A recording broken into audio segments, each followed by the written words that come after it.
The bushman is not dependent on water holes. His forebears have had thousands of years to adapt to the Kalahari, so he needs very little liquid, and he knows where to find it. An insignificant-looking dry twig tells him where to dig.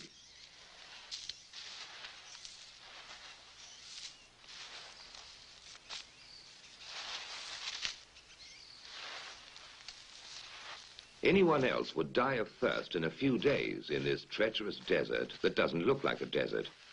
But he can survive for months on end. He unearths a bulbous root, which is really just a solid lump of wood with hard fibers that are merely damp. Civilized man would need some pretty complicated technology and machinery to get water out of it, but he uses the very simplest of tools. His scraper is a stick that has been split to give it a sharp edge, and he produces some dry-looking shavings. But you take a handful, point your thumb at your mouth, squeeze very hard, and wait for it.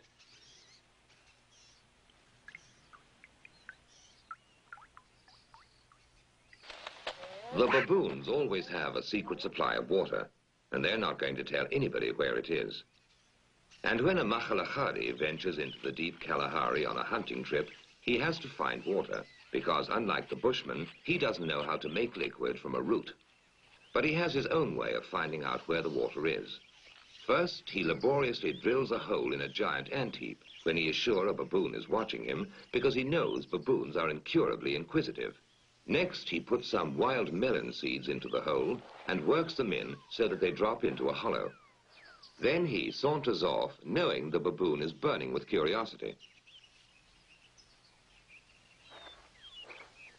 The baboon doesn't trust that human being at all, so he plays it cool.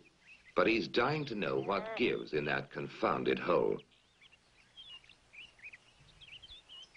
Finally, Mr. Inquisitive can't take it any longer. He's got to know what's in there. He reaches in, grabs a fistful, and now his hand's too big to come out. If he had the sense to drop the seed, he could free his hand.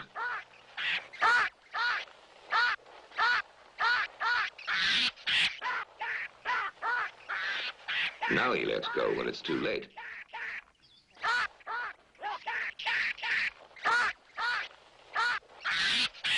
So that was a smart enough way to catch a baboon, but he still has to make him talk. Now he knows that salt is very scarce in this particular area, and that baboon is going to eat those lumps like candy. In fact, he has such a ball eating salt that he completely forgets he's under arrest, and that in a little while he's going to be a mighty thirsty baboon.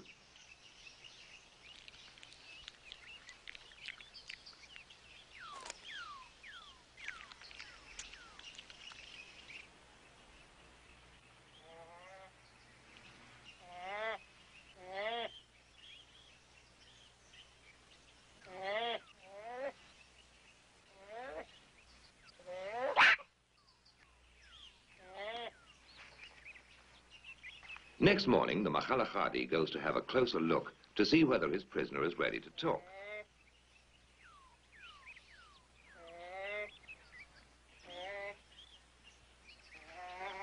He decides the brainwashing has worked, so he sets him free, knowing that in his condition, he won't care who follows him to the secret reservoir.